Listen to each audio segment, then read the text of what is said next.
This machine is called as CO2 laser cutting and engraving machine. Using CO2 gas, it will produce a laser beam. Now you can see this is the opening door. Inside we are having honeycomb structure, and this one is called as nozzle. In this nozzle we are having concave lens. Before that, this machine has x-axis beam and y-axis beam. For x-axis movement we are having here. For x-axis movement we are having one step-up motor. Here you can see the step-up motor one step-up motor. This one is responsible for x-axis motion, and this step-up motor responsible for y-axis movement. Here, and this one is called as stopper, sensing stopper. When the head is finished its job, when it's moving to its original position, that time the stopper will sense the head, then it will produce the command to stop the head. Now I'll show it to you, the CO2 gas tube. Here you can see this is the CO2 gas tube. In this gas tube, CO2 gas is filled in tube-like structure. On outer surface of that tube we are having one covered section. In this covered section, using this chiller, we will supply water. Here this knob is the inlet of the water to this CO2 gas tube, and water will flow through the gas tube. Then it will reduce the heat of the heat produced by the CO2 gas. Then the flown water will come out through this outlet. Here you can see this outlet. Same water will again go into the chiller. Then it will come out as a cold water. Like this we are reducing the heat in the CO2 gas tube. Here see, this is the outlet of the laser beam for this gas tube. Here you can see a small hole in that gas tube. Through that hole, laser beam will come outside. This laser machine has total 3 reflecting mirror. One is this one, which has placed in 45-degree angle. When the laser beam come through this hole, it will get reflected through this mirror. Then it will move in left direction. Then here we are having second mirror. From there to here we are having second mirror. Here you can see, in this second mirror again the laser beam will get reflected. Because of 45 degree, again it will move in 90-degree angle, which is left side.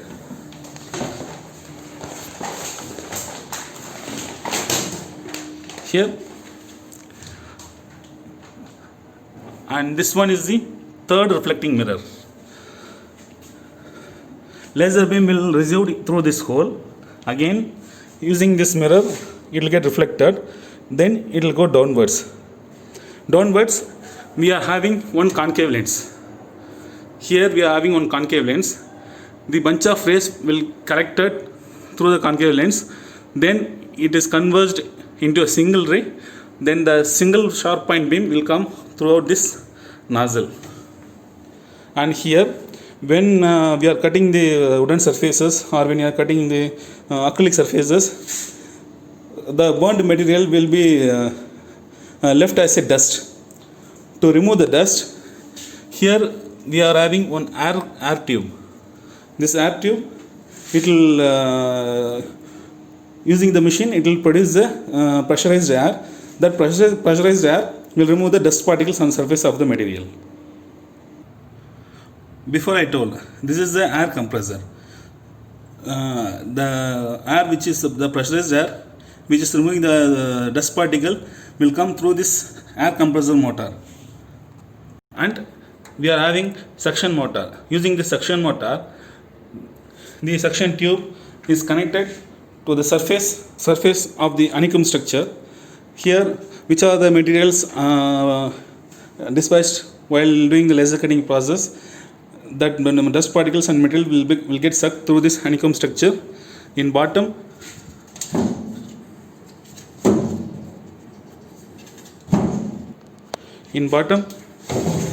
we are having one hollow section.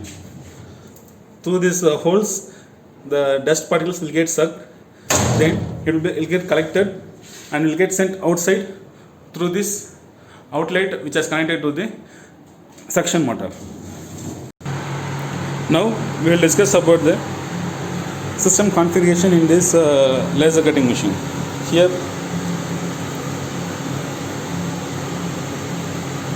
this digital pad we are using for the easier movement of this laser head. We don't have to move normally, we don't have to move manually, just we can use this keypad. Here we are having direction buttons. Using this direction button, we can move the nozzle. If it's left side, we need left side, right side, up, down, here, down.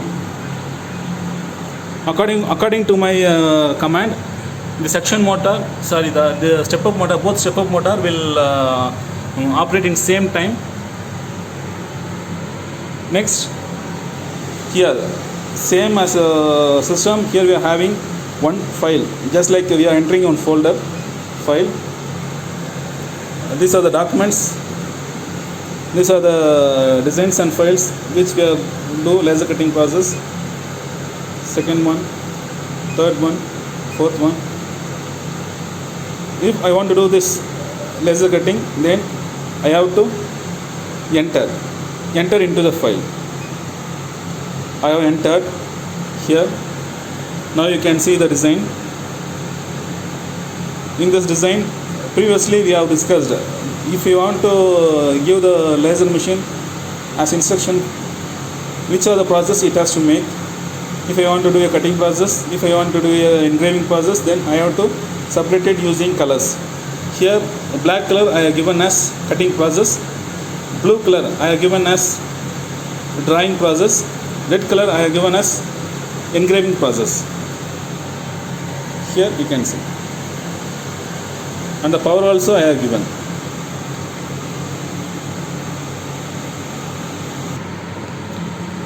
Before we are starting to do the laser cutting process, we have to check whether the laser point which is coming outside through the nozzle has the exact sharp point. For that, we are having one wavelength checker.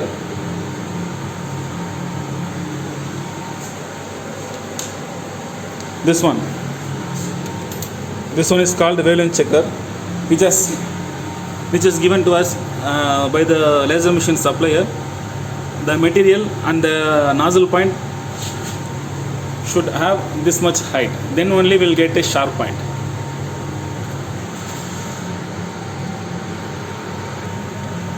Here you can see I have placed the wavelength checker. Now I am having exact sharp point because the wavelength checker and the material and between the nozzle point has the same height. Now I am going to print this design. For example, it's a logo, it's a signature logo. This design I am going to print it. Black color will be remained same and white color will get engraved. For that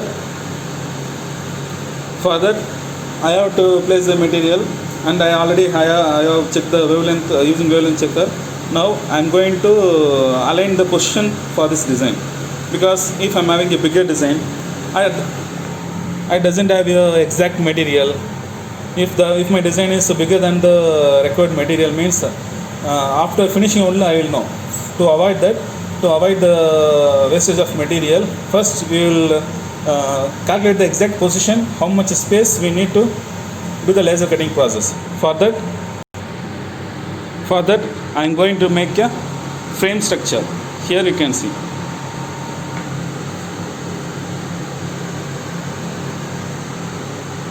Here you can see frame. Now I am going to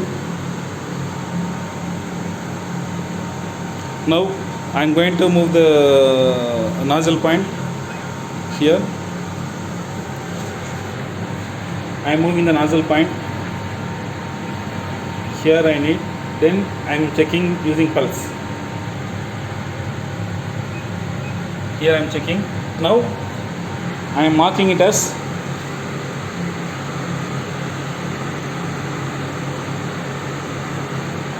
now I am marking it as origin point. Then now I am checking how much space it will take.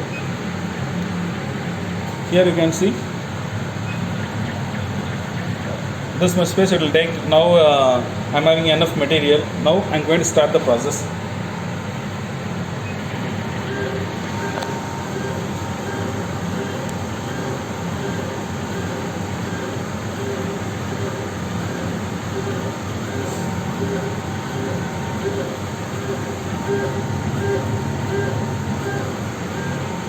Now you can see the engraving process. Using in X and Y motion, X and X dash motion, it's removing the surface material using laser beam.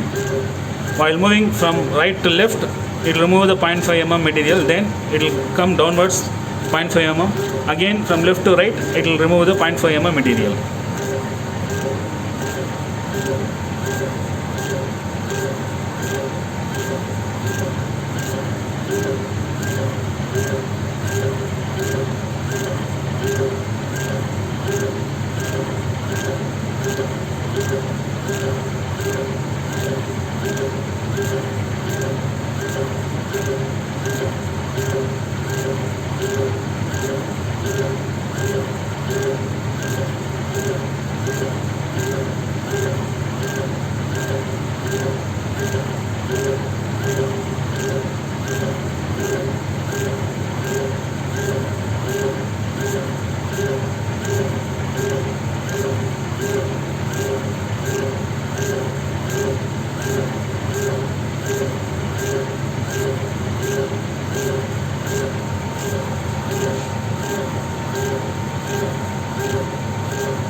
Now this one is cutting process.